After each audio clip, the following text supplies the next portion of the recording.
예, 안녕하세요. 폴라이브 시즌4 진행을 맡게 된 개그맨 출신 경찰관 고동수 순경입니다. 지난 과거와는 다르게 현재 우리 사회는 불특정 다수에게 불만과 분노를 표출하는 이상범죄, 흉악범죄가 증가하고 있습니다. 이러한 범죄를 수사하고 근절하기 위해서 보다 심도 깊은 연구가 필요한데요.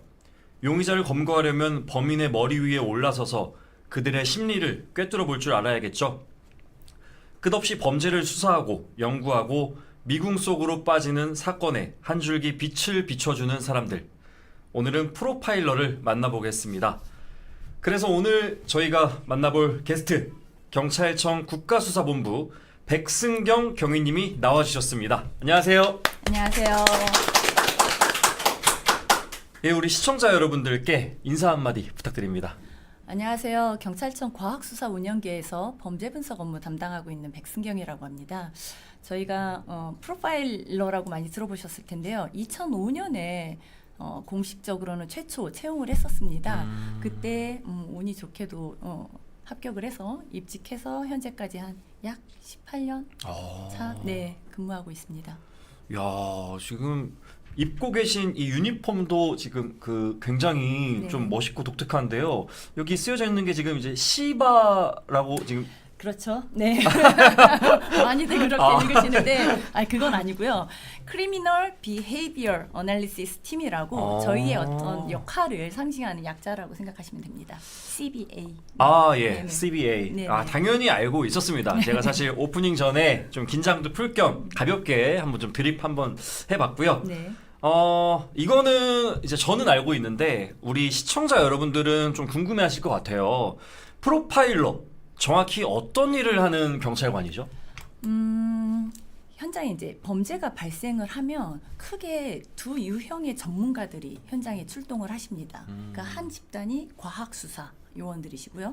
그 다른 한 전문가 집단은 형사이십니다. 네. 그러니까 과학수사 요원들은 어떤 사람이 이 범죄들을 저질렀는지 입증하기 위한 증거를 수집하시는 분들이라면 형사님들은 그 범인을 잡아서 응당 치러야 될 대가를 치르게끔 이제 법정으로 안내하는 그런 역할을 하시는데요. 저희 범죄 분석은 그런 과학 수사 중에 한 분야입니다. 그래서 그런 뭐 지문이나 DNA 같은 것들 이제 과학 수사 요원들이 그런 증거를 채취하시면 저희들은 그런 증거를 토대로 어떤 유형의 범죄자가 왜 어떤 목적을 가지고 이런 범죄를 저질렀는지를 이제 추론하고 그리고 형사님들이 어디 가서 그 범죄자를 잡아야 더 효과적으로 효율적으로 잡으실 수 있는지 어떤 수사 방향이라든가 수사 범주를 좀 압축해드리는 그런 역할을 하는 게 프로파일러라고 생각하시면 됩니다. 네. 지금 얘기만 들어도 굉장히 그 전문적인 그런 분야인 게 확실히 좀 느껴지는데요. 그러면 이 프로파일러라는 이 경찰관들이 우리 전국의 경찰 전 직원 중에서 대략 한 얼마나 규모가 될까요? 저희가 그렇게 많지가 않아요. 저희 치안 수요에 따라서 지금 서울청하고 경기 남부청에는 4명씩 근무를 하고 있고요. 그 외에는 지금 최소한의 이제 교차 검토가 가능해야 되는 그런 추론 과정적 업무 특성상 2명 이상씩 해서 36명 근무하고 있어요. 전국에요? 네, 시도청에만 있습니다. 이야, 진짜. 자, 여러분들 저희가 지금 폴라이브 시즌4 4회째 운영하고 있는데 이렇게 희귀한 경찰관님은 정말 오늘 처음 봅니다. 그만큼 진짜 특별한 분인 것 같습니다. 그래서 오늘은 어느 때보다 더 기대가 되는데요. 우리 프로파일러님과 함께하는 폴라이브 시즌4 지금 질문이 하나 들어왔는데요. 범죄가 일어나면 육하 원칙을 기준으로 조사한다고 하는데 맞나요? 라고 네, 지금. 수사관들 그렇게 하셔야죠. 그게 범죄 사실을 입증해야 되기 때문에 언제 어디서 무엇을 어떻게 왜 이게 당연히 그게 구증의 필수입니다. 예, 좋은 답변 되신 것 같습니다. 네. 자, 오늘 프로파일러님과 함께하는 폴라이브 시즌4 네 번째 이야기. 그럼 지금부터 본격적으로 시작하겠습니다.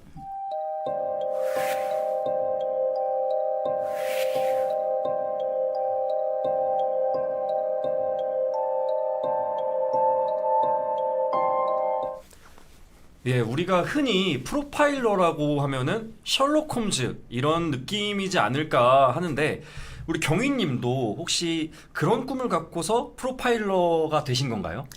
저도 셜록 홈즈 좋아했죠. 많이 오. 보고. 근데 그것도 있지만 저는 사실은 카피캣이라는 영화가 있어요. 네. 시그니 위버가 범죄 심리학자로 보냈던 영화인데 거기서 시그니 위버의 역할이 어떤 그런 연쇄 살인범 그러니까 잡히지 않은 연쇄 살인범의 유형을 추정을 하고 추론을 해서 이제 수사를 지원하는 범인을 검거하기까지의 어떤 수사를 지원하는 그래서 막 그 성격이 어떻고 성향이 어떻고 그렇기 때문에 그 가정 환경은 어떻고 뭐 네 어떤 생활을 직장 생활을 하고 있을 거며 뭐 연령대 뭐 이런 것들을 분석을 해서 지원을 하더라고요. 그게 너무 매력적이어갖고 사실은 네 저는 이 길로 들어서 심리학을 공부하기 시작했죠. 네. 예, 우리 저뿐만이 아니라 네. 사실 시청자분들도 프로파일러에 대해서 궁금한 게 정말 많으실 것 같아요. 네. 그래서 오늘 저희가 좀 질문을 여러 개 준비해 봤는데요. 프로파일러 과연 자격 요건 같은 게 어떤 게 있나요? 제가 말씀드렸다시피 제가 심리학을 공부했다고 했잖아요. 예. 네, 프로파일링이라는 거는 그 어떤 범죄자의 행동을 토대로 어떤 심리라든가 그리고 이 사람이 어떤 인구학적 특징을 가지고 있는지들을 추정을 하는 거거든요. 이 사람의 행동을 토대로 분석을 하는 거기 때문에 행동은 성향을 반영한다라고 되어 있어요. 그게 저희 프로파일링의 기본 전제인데 그러다 보니까 심리학이라든가 이런 관련 학문들을 석사 이상 공부한 사람들이 네, 경력 채용을 통해서 네, 입직을 하고 있고 저도 그렇게 들어왔죠. 경력 채용이라 하면 이제 네. 그 관련된 다른 일을 하신 분들? 네, 그런 그런가요? 사람들도 있고요. 아무래도 이제 그 심리학적 이론, 네, 베이스가 조금 탄탄한 사람들, 예. 그래서 석사 학위 이상으로, 네, 예, 역시 이 업무 자체가 굉장히 전문적인 업무이기 때문에 이 자격 요건도 굉장히 좀 고도의 그런 요건들이 좀 필요한 것 같습니다. 지금 이제 또 실시간으로 질문들이 들어왔는데요. 국가별로 프로파일링이 조금 다르다고 하는데 이게 사실인 건지 그리고 프로파일링의 문화적 영향 같은 게 뭐 있는 건지. 국가별로 다르다라고 하는 건 과학 수사가 국가별로 다를 건 아니거든요. 근데 조금 더 발전하고 퇴화하는 분야가 있겠죠. 예를 들면 범죄도 일종의 문화거든요. 그렇겠죠. 아무래도 범죄도 하나 이렇게 인간들이 사는 사회에 네. 하나의 인간과의 관계 속에서 발생하는 일이기 때문에 그것도 어떤 그 사회에 영향을 받습니다. 그래서 우리나라 범죄 문화 같은 경우에는 미국에서 프로파일링이 발전하게 된 거는 연쇄 살인 때문이었어요. 그러니까 연쇄적으로 어떤 일정한 기간을 두고 계속해서 사람을 죽이는 어떤 그 연쇄 살인범의 유형을 추정하기 위해서 발전이 됐는데 우리나라는 솔직히 그런 범죄가 그렇게 많지는 않았어요. 대부분 치정 살인이라든가 아니면 지인간 뭐 이렇게 다툼 속에서 발생하는 살인이 대부분이었기 때문에 그게 딱히 필요하진 않았었는데 갑자기 그런 연쇄 살인범 유형에 가까운 범죄 문화가 생긴 거죠. 그게 아시다시피 유영철, 정남규, 네. 강호순 이렇게 2004년, 5년, 6년에 그런 범죄자들이 발생하면서 그러니까 저희 범죄 문화도 그렇게 바뀐 거죠. 예. 원래는 아니었는데 그러면서 이제 그거에 맞춰서 프로파일링 기법을 도입을 한 거고요.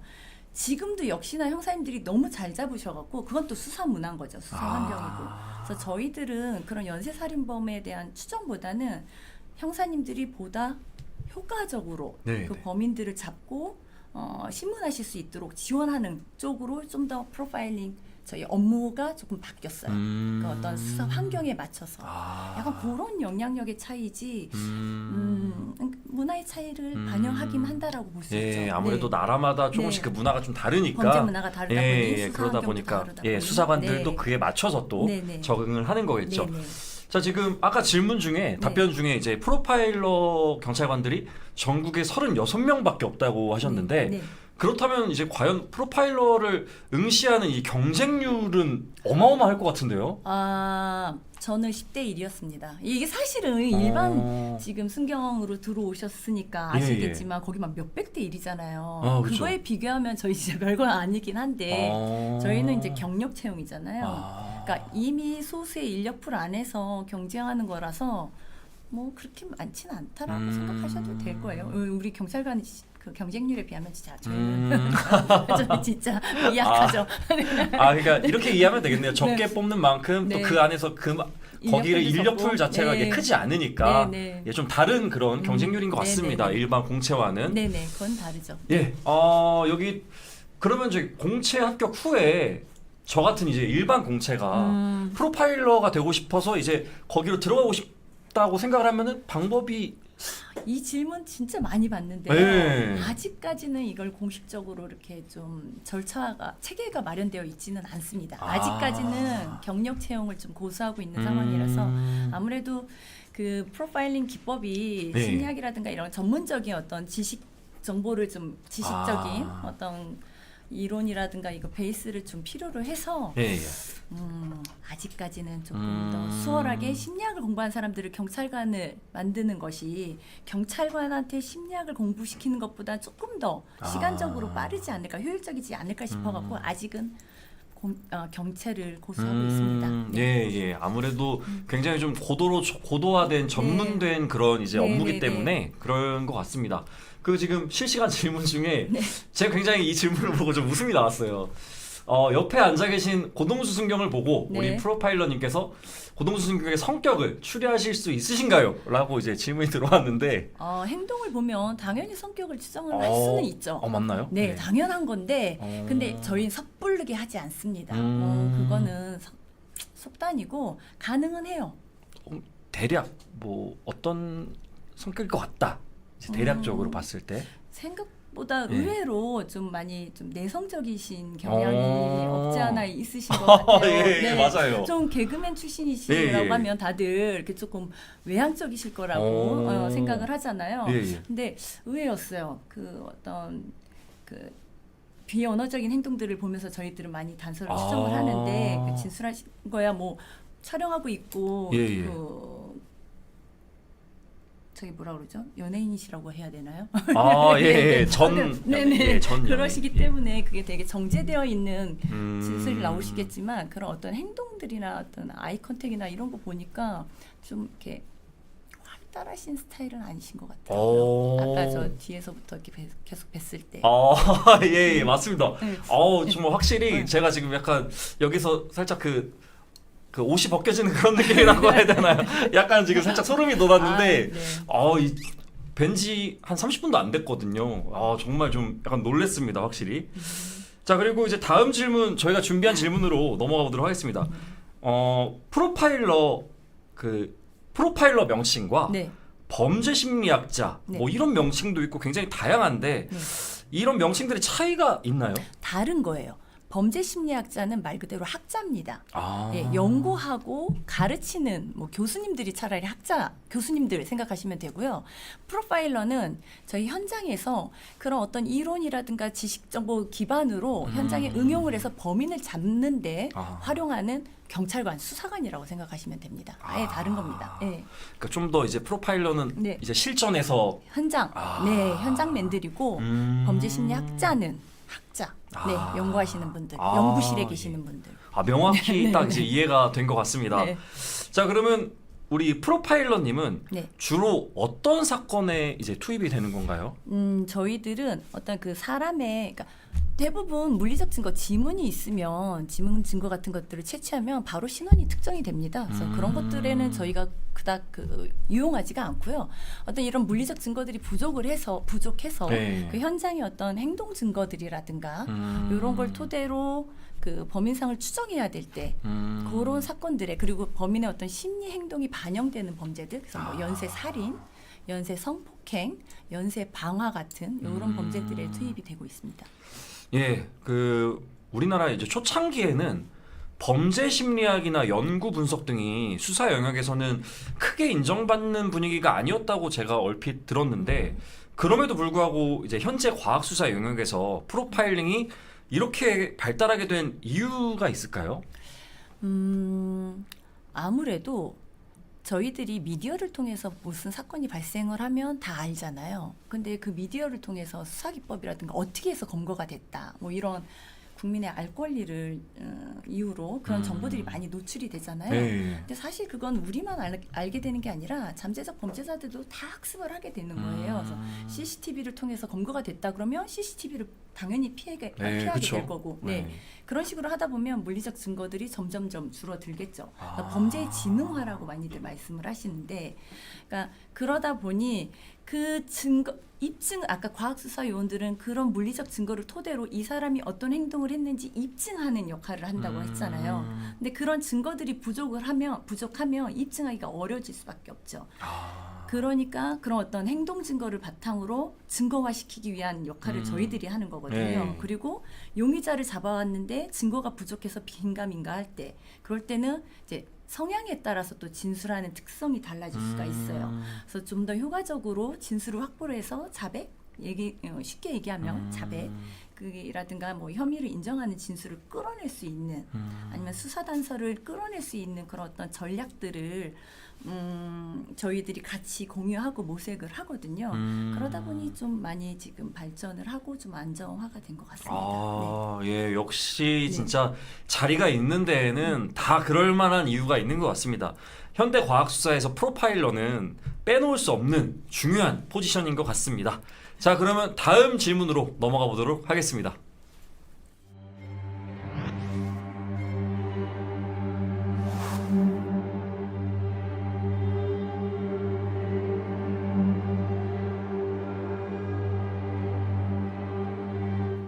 예, 요즘 사회적으로 큰 이슈가 되고 있는 내용이죠. 묻지마 흉악 범죄.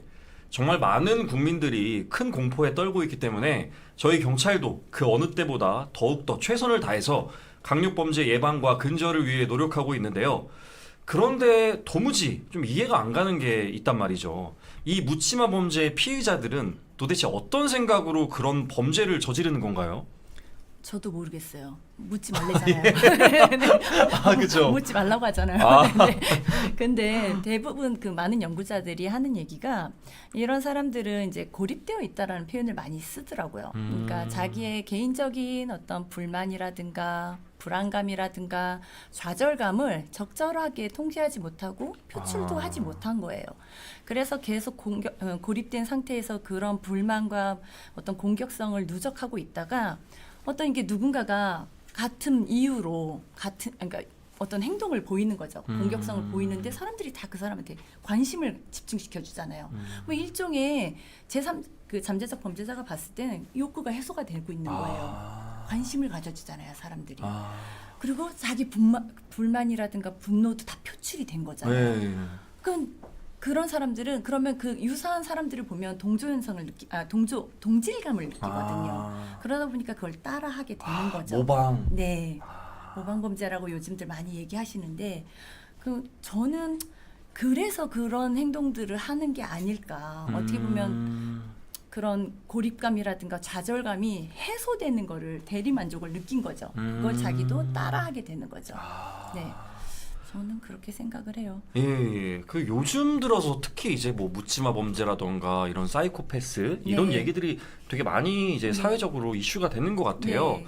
자, 그렇다면 혹시 이 사이코패스 성향의 특징 같은 게 있을까요? 사이코패시한 성향, 사이코패시라고 얘기를 하는 거는 이 특징이 되게 제일 대표적인 특징이 무감각해요. 타인의 고통이라든가 이런 감정이 무감각해서 죄책감도 못 느끼고, 저 사람이 아프면 나도 아파야 되거든요. 그래야 때리는 행동을 못 하는데, 이 사람들은 때렸는데 저 사람이 아픈 거를 몰라. 관심도 없고 알지도 못해요. 공감 능력 같은 게 떨어지는 거죠. 네. 공감 능력이 떨어진다고 제일 많이 말씀들을 하죠. 네. 그러다 보니 이 사람들이 그러니까 범죄를 했을 때, 뭐 예를 들면 때렸을 때 뭐 아픈 거가 느껴져야 뭐 때리는 행동을 멈춘다든가 이럴 텐데, 그런 게 안 느껴지니, 그리고 내가 잘못하고 있다라는 걸 통찰이 없거든요. 그러니까 그런 행위를 계속 반복적으로 하게 되는 거죠. 그래서 문제화가 되고 있는데, 그렇다고 해서 좀 약간 오해가 있는데, 사이코패스라고 해서 다 범죄자가 되는 건 아니에요. 아, 그래요? 네. 그러니까 그런 성향이에요. 사이코패시한 것도 성향이라고 얘기를 하는데, 저희가 성향이 그 사람의 행동을 결정짓기는 하지만 이 성향이라는 것은 상황에서 발현되는 거거든요. 그러니까 이 상황을 만났을 때 그 사이코패시한 성향이 엄청 뭐 이렇게 범죄에 뭐 뭐 잔혹성이라든가 어떤 공격성의 뭐 이렇게 극대화를 양산은 아니죠. 그거를 초래할 수는 있으나 사이코패스라고 해서 범죄를 다 저지르는 건 아니에요. 오히려 성공한 사업가 중에서도 사이코패식한 성향은 있다라고 계속 연구 결과들이 밝혀져 오고 있어요. 네. 듣고 보니까 진짜 네. 그것도 맞는 말씀인 네. 것 같네요. 네. 사이코패시가 좀 지능적으로도 똑똑하게 좀 높거든요. 네. 그리고 자기 감정을 컨트롤할 수 있기 때문에 오히려 교주라든가 사업가에서는 그런 것들이 통제가 되어야 뭐 돈도 그 수단과 방법을 가리지 않고 돈도 벌어야 되는 거잖아요. 그래야 뭐 남의 그 뭐 자기 이웃만을 생각을 해야 돈을 벌 수 있는 그쵸, 거잖아요. 그쵸. 네네. 네, 맞아요. 그러다 보니까 사업가라든가 아니면 교주 뻔뻔해야 되거든. 맞아요. 내 말이 곧 진리고 내가 신이다. 맞아요, 뻔뻔해야 되거든. 그러니까 그런 사람들한테 오히려 사이코패식한 성향들이 네, 존재하고 있어요. 그러니까 어떤 상황이냐에 따라서 다르게 발현이 되는 거죠. 예, 그 혹시 우리 지금 또 질문이 또 하나 들어왔는데 만나보신 이제 범죄자들 중에서 가장 기억에 남는 좀 인상이 깊었던 범죄자가 있을까요?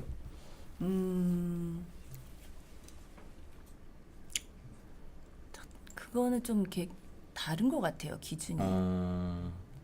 저는 좀 네. 힘들게 했던 범죄자가 항상 기억이 남는 것 같아요. 경위님을. 네네. 그러니까 예를 들어서 제일 힘든 범죄자는 진술을 안 하는 범죄자예요. 진술을 그러니까 말을 많이 하면 실수가 당연히 생길 수밖에 없거든요. 많은 정보가 노출될 수밖에 없어요. 자기도 모르게. 근데 아예 말을 안 해요. 그러니까 신만이 아시겠죠. 이러면 진짜 눈도 안 마주치고 그런 사람들이 가장 힘들었던 것 같아요. 그러니까 어떤 뭐 사건이라기보다는 네. 아예 단서의 실마리조차 그냥 네. 막아버리니까. 네, 아이 컨택도 안 해요.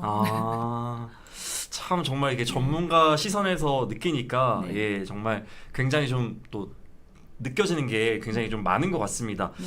자 그렇다면 이제 과거의 사건 중에서 네. 사이코패스 성향의 범죄는 네. 대표적으로 어떤 사건들이 있었나요? 과거에는 뭐 많이 알려져 있죠. 뭐 강호순이라든가 아까 말씀드렸던 네. 뭐 유영철이라든가 아니면 뭐 일명 어금니 아빠. 아, 네, 그 사람도 그랬고 최근에는 그 또래살인 부산. 네. 예. 그 피의자도 사이코패스한 성향이 있는 것으로 네 평가가 됐죠. 네. 제가 다 이제 언론에서 접한 그런 네. 사건들인데 네. 그러면 이제 경위님께서 일하실 때 이러한 범죄자들로부터 개인적인 뭐 위협이나 협박을 받은 그런 경험도 있으신가요? 아니요. 저는 솔직히 그런 건 없었어요. 왜냐면 범죄자들 아무리 뻔뻔해도 뭐 없을 수는 없죠. 뭐 이춘재 같은 경우에도 뭐 그런 이상한 행동을 했다고 전해져 있잖아요. 근데 그렇게 딱히 위협이라기보다는 이 사람들 이미 검거돼서 왔잖아요. 네. 잡혀왔잖아요. 조사기관이 그렇게 호락호락하게 느껴지지 않아요. 저희들도 그 경찰서 가고 형사 앞에 앉으면 저도 쫄아요. 그래서 뭐 그렇게 뭐 이렇게 위협하거나 그렇게 뭐 이렇게 간이 큰 범죄자들은 아직까지 없었어요. 혹시 그럼 수사하시면서 네. 정말 개인적으로 좀 약간 소름 끼쳤던 그런 순간들은 있을까요? 예전에 약간 그 피의자는 약간 네. 정신적으로 좀 문제가 있었던 걸로 의심이 되는 그 범죄자였어요. 근데 그 한참 면담을 하고 있다가 그래서 피의자가 분명히 사망했을 텐데도 불구하고 네. 밤새도록 찔러갖고 완전 피해자가 완전히 난도질을 당한 그런 사건이 있었는데 네. 그런 이제 왜 그렇게 했냐 기억나는 게 있냐 왜 그랬냐 그러니까 피해자가 계속 소리를 냈다는 거예요. 그래갖고 계속 이제 칼로 찔렀다고 얘기를 하는 거예요. 근데 얘가 진술을 잘 받고 있다가 어느 순간 조금 귀찮았나 봐. 자꾸 캐물으니까. 네. 그래서 어떤 소리를 내드냐. 그러니까 그 소리가 정말 그 말하는 소리가 맞더냐 막 이렇게 자꾸 그 꼬치꼬치 캐물으니까 갑자기 눈빛이 싹 변하는 거예요. 근데 네. 그런 순간이 있거든요. 오.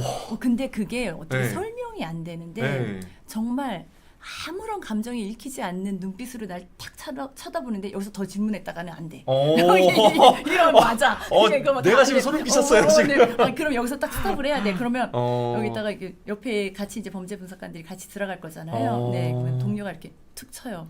아니야. 그럼 저도 이제 딱 멈춰요. 그러고 잠시 쉬면서 이제 이쪽 다른 분석관이 이제 분위기를 또 이제 이렇게 쫙 이렇게 전환 시키죠. 힘드시죠? 네. 뭐 다른 얘기 할까요? 물 한 잔 드시겠어요? 뭐 이런 식으로 이제. 근데 그런 순간 좀 위협적이긴 하죠. 예, 제가 이야기만 듣는데도 지금 여기 에어컨 온도가 많이 춥게 해놨나요? 제가 살짝 닭살이 지금 올라왔는데. 맞아요. 아니 그렇다면 이제 경위님께서 일하실 때 네. 그 이제 좀 피의자들과 이렇게 딱 독대를 하면서 얘기를 할 때 좀 네. 기싸움 같은 것도 좀 많이 이러시나요? 해요. 아 그래요? 네, 좀 이렇게 많이. 저 얼마 전에도 그 장기 미제 사건에 이제 용의자들이 잡혀갖고 다녀왔는데 얘기 안 해요.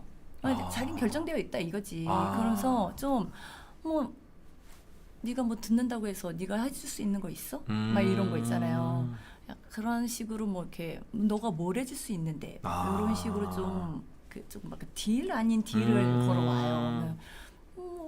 필요 없으면 뭐 얘기 안 하셔도 되고요. 뭐 이런 식으로 저희도 이제 밀당을 좀 하는 거죠. 네. 그러면 뭐 시간 됐으니까 오늘은 가겠다. 이러고 그냥 나가버리고. 뭐 약간 그런 식의 밀당이 있긴 있어요. 네. 야 진짜 저는 이제 일반 그냥 파출소, 지구대, 뭐 네. 기동대 이런 데서 일을 해서 네. 그 뭔가 언론에 이슈된 정말 큰 그런 흉악범죄를 저지른 범죄자랑은 대면할 일이 사실 많지가 않잖아요.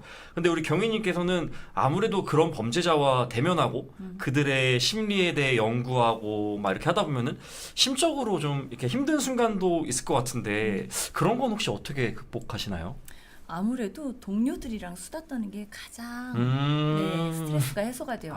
왜냐면 이 조직 안에서도 조금 또 특이한 분야다 보니까 그리고 저희가 이제 심리학을 전공한 같은 어떤 그런 동질감도 있고 해갖고 그 사건에서 너 뭐가 제일 힘들었냐? 나 그게 너무 힘들었다. 그거 막 진술 진짜 안 해갖고 나 진짜 뺐다. 그리고 뭐 프로파일링을 했는데 야 다 틀렸더라. 막 잡고 보니까 야 하나도 안 맞았다. 야 난 프로파일링을 제일 못하는 것 같다. 막 그런 얘기하면서 이제 그렇게 스트레스를 푸는 것 같아요. 술도 많이 마시고. 우리 프로파일러님들도 또 겉으로 보는 그런 뭔가 전문적이고 또 고지식한 느낌과는 다르게 또 뒤에서는 또 되게 개인적으로 소탈하게 또 말씀하시면서 스트레스 자기 풀고. 반성하고. 우리 경윤이가 말씀을 하면서 제가 생각해봤는데 이렇게 엄청 힘들고 고된 일인 것 같은데 그럼에도 불구하고 프로파일러로 살아나갈 수 있게 해주는 원동력이 있다면 뭐라고 생각하세요? 사건 해결이죠.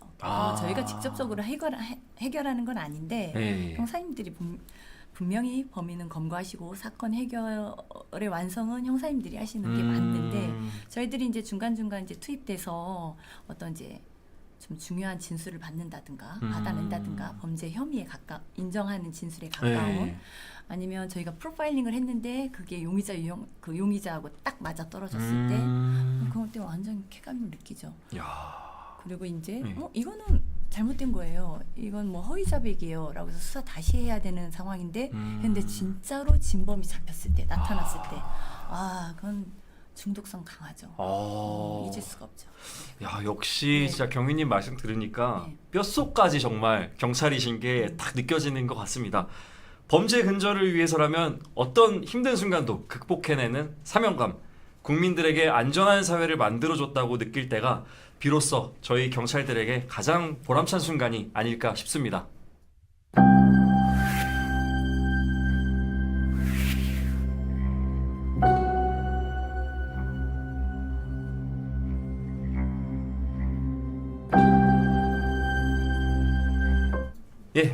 범죄자의 심리를 읽어내기 전에 조금 이제 조금 더 라이트한 질문을 제가 좀 개인적으로 궁금해서 드리고 싶은데 이제 인간의 심리를 분석하시는 거잖아요. 그러면은 이성의 마음도 잘 읽어내실 수 있으실 것 같은데 연애도 엄청 잘하셨을 것 같은데요. 원래 중2 제 머리 못 깎아요. 잘 안 돼요. 그리고 직업병 같은 게 있어갖고 약간 좀 만약에 지인들이 뭐 이렇게 거짓말하는 것 같거나 남자친구가 뭔가 이렇게 숨기는 것 같거나 이러면 막 바로 추궁 들어갑니다. 그냥 그리고 최대한 많은 진술을 확보하기 위해서 집요하게 물어봅니다. 그러니까 되게 싫어하더라고. 그래서 그렇지 않아요? 아니, 남자들은 그렇게 여자가 막 이렇게 막 이렇게 추궁하는 거 되게 싫어하더라고요. 무섭죠. 네. 네. 싫어하더라고. 그래가지고 잘 못합니다. 예. 역시 네. 정말 그 일상생활에서도 네. 숨길 수 없는 내용이 남다른 것 같습니다. 제가 잠깐 그 상황을 상상해봤는데 네. 경희님께서 이렇게 또 침착하신 얼굴로 이렇게 질문을 던진다고 생각하니까 순간 제가 감정이입돼서 좀 살짝 무서운 게 있었는데 자 그러면은 우리 경희님께서 네. 상대방이 거짓말을 한다거나 무언가를 이 사람이 숨기려고 한다 뭐 이런 거를 좀 알아채는 방법 비법 같은 게 있을까요? 저희가 크게 한 2가지 정도 저는 쓰는데 하나는 비언어적인 단서라고 얘기를 하죠. 이렇게 눈 마주침이라든가 아니면 뭐 손짓, 발짓, 몸짓 이런 것들을 좀 많이 봐요. 근데 대부분 거짓말하는 사람들은 아이 컨택이 안 돼요. 눈을 이렇게 슬쩍 피해요. 그게 왜냐면 뭔가 이렇게 꿰뚫리는 느낌 느끼잖아요, 대부분. 그래서 아이 컨택을 이렇게 슬쩍 이렇게 철회를 한다든가. 제가 두 번째 제가 가장 개인적으로 좋아하는 거는 실언이에요. 실언? 네, 근데 이건 머리가 좋아야 돼. 기억을 하고 있어야 돼. 그 사람이 언제 실언을 했던 거를 기억을 해야 돼. 그러니까 예를 들면 어머 오늘 어디 갔다 왔어? 오늘 누구랑 뭐 저기 친구랑 술 마시고 뭐 어쩌게 해서 몇 시에 들어갔어 뭐 이런 식으로 이제 진술을 해놨다. 근데 그 다음에 내가 그 분명히 뭔가 의심쩍었어. 이상했어. 그 시간에 안 들어갔는데 더 늦었는데 라고 생각을 했는데 다음에 뭔 얘기하다가 그날 막 12시야 진짜 뭐 했더라 막 이렇게 얘기가 나온다. 그러면 가만히 있어봐. 너 그날 9시에 들어갔다며 이런 거 있잖아요. 그래서 저는 그 약간 좀 실언들 아니면은 머릿속으로는 다른 걸 생각하고 있으면 그러니까 머릿속으로 생각하는 게 진짜인데 이거를 숨겨야 되면 거짓말을 해야 되는데 툭 튀어나갈 때가 있어요. 잘못 나갈 때가 있어요. 말실수를? 네, 말실수를 할 때가 있어요. 그러니까 머릿속에 들어있는 게 진짜 정보고 이거는 이제 위장하기 위한 건데 이게 나도 모르게 말을 많이 하다 보면 툭 튀어나가거든요. 그래서 저는 그런 실언들 많이 사용합니다. 거짓말 탐지. 기억력도 그러면 좀 이건 기억력이 좋아야 돼요. 그래서 그냥 비언어적 단서를 추천합니다. 예, 정말 확실히 전문가는 다른 것 같습니다. 네, 지금 또 질문이 실시간으로 들어왔는데요. 프로파일링을 잘하기 위해서 좀 추천해 주실 만한 책 같은 게 있을까요? 책이요. 프로파일링을 잘하기 위해서. 프로파일링 관련해선 서적들이 꽤 많이 나와 있을 거예요. 국내외로. 근데 딱히 하나의 책을 추천하기보다 네. 경찰 수사도 마찬가지지만 좀 많이 알면 알수록 응용이 많이 되는 것 같아요. 그러니까 심리학도 당연한 거고 사회학, 범죄학 그리고 동물 행동학 막 이런 것들도 다 관련성이 있을 수밖에 없고 그리고 약간 좀 많이 알아야 되더라고요. 피해자하고 면담을 해서 정보를 캐려다 보면 이 사람이 알고 있는 걸 나도 알고 있어야 되거든요. 그러니까 좀 골고루 다양하게 다 알고 있는 그 공부를 해서 알고 있는 게 접목도 되고 그리고 뭐 활용도 되고 하는 것 같아요. 그래서 딱히 책을 추천은 해본 적이 없어서 모르겠네요. 이게 프로파일링이라는 그 업무 자체가 굉장히 좀 다면적으로 이제 분석을 해야 되는 거기 때문에 그렇죠. 책 한 권만 추천해드리기에는 좀 어려움이 있으신 것 같습니다. 통계학도 해야 되고 너무 많아요. 그렇죠, 그렇죠. 그러면 이제 좀 제가 개인적으로 좀 궁금한 질문인데 이제 프로파일러님이니까 이제 상대방의 심리를 좀 꿰뚫어보고 이렇게 뭐 때로는 뭐 아까 말씀하셨던 것처럼 밀당, 뭐 이 사람한테 뭐 호감도 줄 수도 있어야 되고 좀 경계도 할 수 있어야 되고 하잖아요. 그러면 혹시 이제 이성을 만나는 자리, 뭐 소개팅 같은 데서 이성한테 뭐 좀 마음을 얻는 방법 이런 거 혹시 좀 몇 가지만 좀 알려주실 수 있을까요? 제가 그걸 알았으면 아마 지금 시집을 갔을 것 같은데 이론적으로는 죄송합니다. 이론적으로는 가장 좋은 방법이 그 따라하기라는 게 있어요. 따라하기. 네, 그래서 저희들이 이제 피의자들을 면담을 많이 저희 프로파일링 업무 중에 피의자 면담이라는 게 있어요. 그러니까 얘가 왜 그런 행동을 했는지 그런 범행 동기, 심층적인 거를 분석을 하고 나중에 이제 유사 현장을 발견을 했을 때 그 용의자 유형을 추정하기 위해서 피의자로부터 정보를 이제 받는 거죠. 그거를 이제 축적하기 위해서 피의자 면담을 하는데 피의자들이 저희한테 말을 많이 하게 하려면 그 사람이랑 라포 형성이라는 걸 해야 돼요. 라포 형성이요? 네, 라포 형성이라는 거 많이 들어보셨을 네. 거예요. 공감대 형성이라 그래서 이 사람이랑 나랑 약간 조금 이렇게 친밀감을 느끼게 만드는 거죠. 그래서 내가 그 사람의 뭐 감정에 동의는 아니지만 아무튼 공감은 해주는 거죠. 그래 그렇게 행동했을 수 있겠다. 그런 감정 느낄 수 있겠다. 뭐 이런 식으로. 근데 그런 것 중에 하나가 저희가 그 사람이랑 좀 유사한 행동을 합니다. 예를 들면 아니, 어떤 자세 같은 게 만약에 이 사람이 자꾸 이렇게 손을 나한테 앞쪽으로 이렇게 그 내밀고 있다면 나도 자연스럽게 손을 앞으로 내밀면서 그 사람에게 동조해 주는 거죠. 사람은 그러니까 유사하면 무조건 친밀감을 느끼게 되어 있어요. 그렇기 때문에 이 사람한테 자연스럽게 행동을 이렇게 따라하면 그 사람이 나한테 자연스럽게 친밀감을 느끼면서 공감대 형성이 되는 거죠. 그러니까 이성도 마찬가지예요. 이성도 네, 내가 자연스럽게 그러니까 대놓고 따라하는 건 굉장히 기분 나쁘죠. 네, 놀리는 것 같고 말 따라하긴 특히나 그런 거 말고 뭐 이렇게 자연스럽게 뭐 내가 이렇게 뭐 이렇게 허용적인 태도를 하고 있을 때 같이 나도 허용적인 태도를 보인다든가 뭐 방어적이었을 때는 나도 방어적인 걸 보여주면서 네가 지금 나한테 이렇게 방어적으로 취하고 있어. 그러니까 우리 이거 지금 별로 안 좋지 않아? 뭐 좀 더 친밀하게 가까워지자. 뭐 이런 것들을 그 은연중에 계속 상대방에게 어필을 하는 거죠. 와, 확실히 정말 이제 우리 프로파일러님의 이 꿀팁을 들으니까 이 시청자분들도 실전에서 소개팅을 하거나 이성을 만나게 될 경우에 따라하기 잘 활용하면은 분명히 잘해야 됩니다. 아, 그렇죠. 잘못하면 오히려 반감을 네네, 그렇죠, 반감을 그렇죠. 억지로 하지 말고 네, 자연스럽게, 자연스럽게. 네. 예, 잘 참고해 주셨으면 좋겠습니다. 자, 그럼 이제 폴라이브의 마지막 순서로 넘어가 보도록 하겠습니다.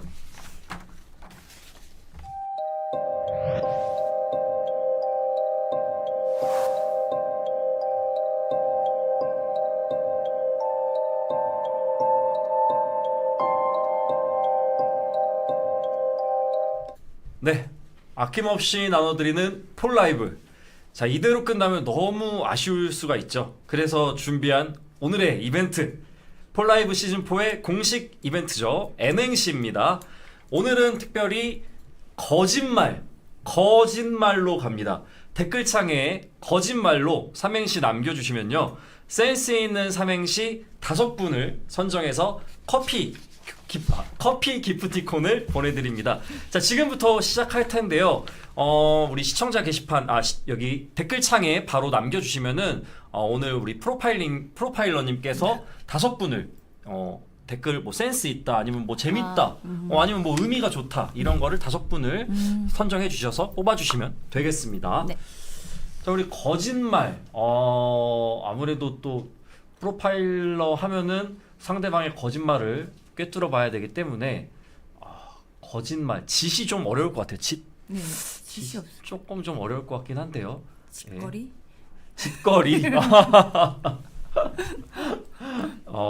예. 거짓말로 삼행시 지어주시면 되겠습니다.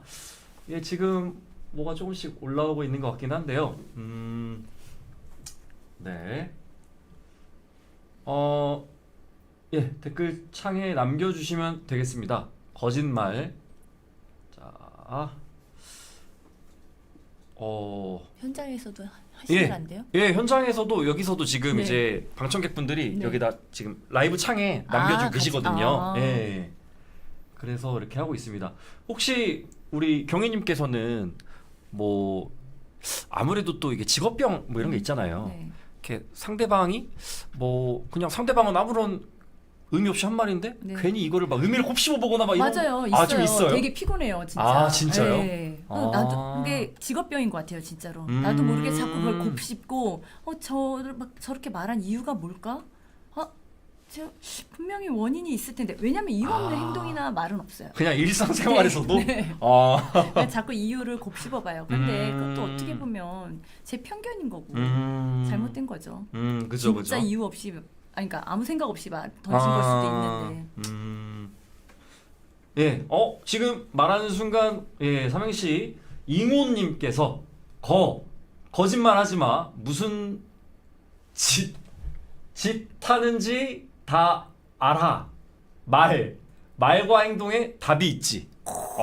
예. 굉장히 이모님께서 삼행시 굉장히 좀 잘 지어주셨어요. 의미가 굉장히 좀 딱 들어가 있는 삼행시인 것 같습니다. 지우씨님이 거북하고 잔인한 거짓말도, 짓기 어려운 치밀한 거짓말도, 말 한마디 잘못하면 바로 탄로납니다. 굉장히 좀 잘 지어주신 것 같습니다. 예, 이재영님, 거짓말 같은 짓거리 할 생각 말로 범인 잡는 프로파일러가 있으니까. 예. 이재영님도 굉장히 좀 의미 있게 잘 지어주셨습니다. 화이팅님, 거 안 걸릴 줄 알았소? 짓거려 봐야 소용없소. 말 한마디만 들어도 프로파일러는 다 아니까. 예, 이거 마음에 들어요. 화이팅님 바로 그냥 선정을. 예. 화이팅님 바로 선정해 주셨고요. 나머지 또 네 분이 아직 남아 있습니다. 여러분들 더 참여해 주실 분들은 실시간 댓글창에 채팅창에 남겨주시고요. 다른 분들 혹시 또 괜찮으신 분 있나요? 전 다 괜찮은데요. 다 지금 괜찮으세요? 읽어주신 이모님도 괜찮고. 네, 이모님. 네. 그리고 그리고 말에 다 있다라고 얘기했던 아까. 말에 다 있다? 네. 말에 다 있다가 뭐였죠? 예. 네. 여기 거 너무한 거. 뒤에 또 댓글이 또 있습니다. 마마중전님, 거짓말해도 네가 무슨 짓을 죄송합니다. 제가 지금 제가 실수했네요. 거짓말해도 네가 무슨 짓을 했는지 네가 말 안 해도 내 프로파일러는 다 안다. 예, 마마중전님. 네. 거짓말이 확실히 좀 어렵긴 하네요. 네네. 박광훈님, 거 너무한 거 아니요? 그러한 이게 좀 나눠주질 않으시니까 제가 읽으면서 좀 헷갈리네요. 거 너무한 거 아니요? 그러한 짓거리를 하다니 말하지도 못할 정도의 행동을 하는 요새 흉기난동범들 멈추세요. 네, 굉장히 좀 무섭네요. 봉파리님, 이분 심플하게 하신 것 같습니다. 짓거리하다 말 잘못해서 골로 간다. 예, 굉장히 심플하게 지어주신 것 같습니다.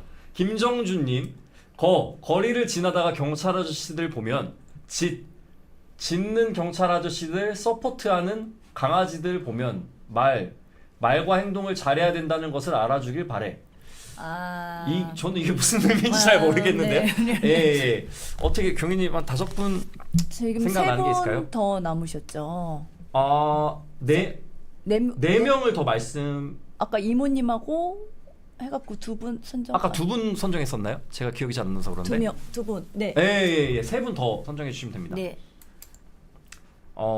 굉장히 좀 많이 달아주셔가지고. 네. 흉기난동 그분도 괜찮은 것 같은데. 흉기난동이 누구셨죠? 흉기난동 그만하라고. 흉기난동이... 말도 안 되는 흉기난동 멈춰라. 박광훈님. 네네. 예, 말도 안 되는 말하지도 못할 정도 행동을 하는 요새 흉기난동범들 멈추세요. 예, 박광훈님까지 3분. 네. 그리고 나머지 2분만 더 해주시면 되겠습니다. 굉장히 좀 많이 해주셔가지고. 네. 예. 더 들어오나요? 아니면 지금 2분을 더 선정?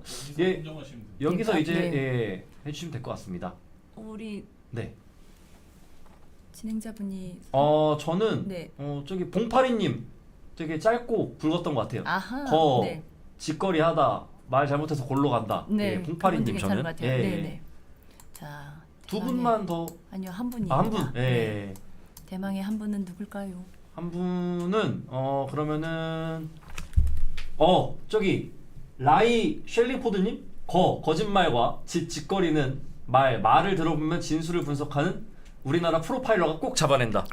예, 저 셸링포드님, 네. 셸링포드님까지 해서 선정하도록 하겠습니다. 네. 예, 지금 이제 선정되신 분들께서는요, 이메일과 그리고 어떤 거 남겨주셔야 되죠? 예, 여기 창을 띄워주시겠어요?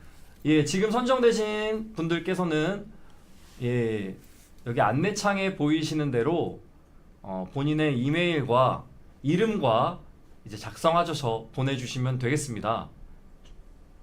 예, 지금 이제 선정되신 분들 아래 이메일로 유튜브 닉네임 그리고 성함, 연락처까지 보내주시면요, 예, 저희 쪽에서 커피 기프티콘을 보내드리도록 하겠습니다. 예, 회차를 거듭할수록 점점 우리 시청자분들의 N행시 센스도 발전하고 있는 것 같습니다.